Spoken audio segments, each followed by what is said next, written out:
Indian constitution का article 15 भारतीय संविधान का अनुच्छेद 15 कहता है कि राज्य जो कि आर्टिकल 12 में यानी अनुच्छेद 12 में जिसे परिभाषित किया गया है उनके द्वारा यानी राज्य के द्वारा या कोई भी इस व्यक्ति हो सकता है किसी भी नागरिक के साथ भेदभाव नहीं कर सकता है। किस आधार पर? उसके लिंग, जाति, जन्म स्थान या धर्म के आधार पर।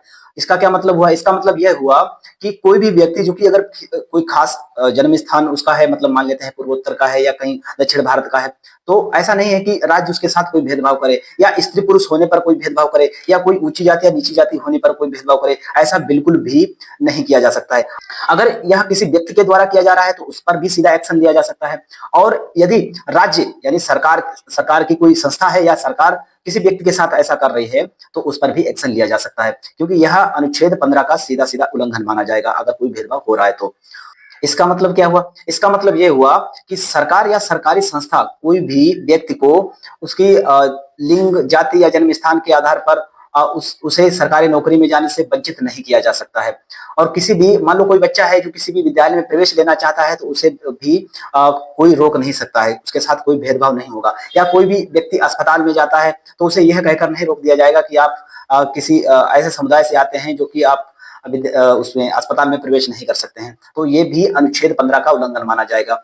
लेकिन वहीं पर मान लीजिए कि कोई बच्चा है जो एडमिशन लेना चाहता है, वो बच्चा जैन धर्म से संबंधित है।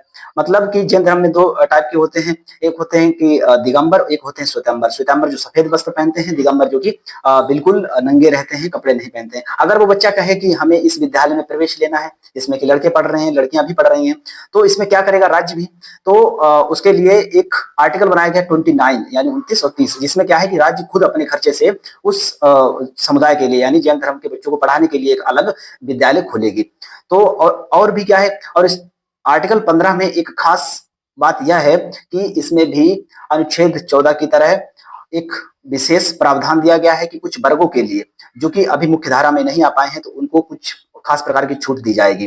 जैसे कि SC ST के लिए हो गया, महिलाओं के लिए हो गया या दिव्यांगों के लिए हो गया, तो उन्हें खास प्रकार की छूट दी जाएगी जिससे कि वो भी मुख्य धारा में आ सके। तो ये रही अनुच्छेद 15 से संबंधित सभी जानकारियां। अगर किसी के साथ ऐसा होता है तो वह सीधे अगर मान लो कोई व्यक्ति किसी भी व्यक्ति के साथ इस आधार पर भेदभाव करता है कि वो कोई खास धर्म से आ रहा है, खास जगह से आ रहा है यानी जन्म स्थान से, या कोई खास जाति से आ रहा है, अगर कोई भी व्यक्ति ऐसा करता है तो उस पर FIR दर्ज हो सकती है।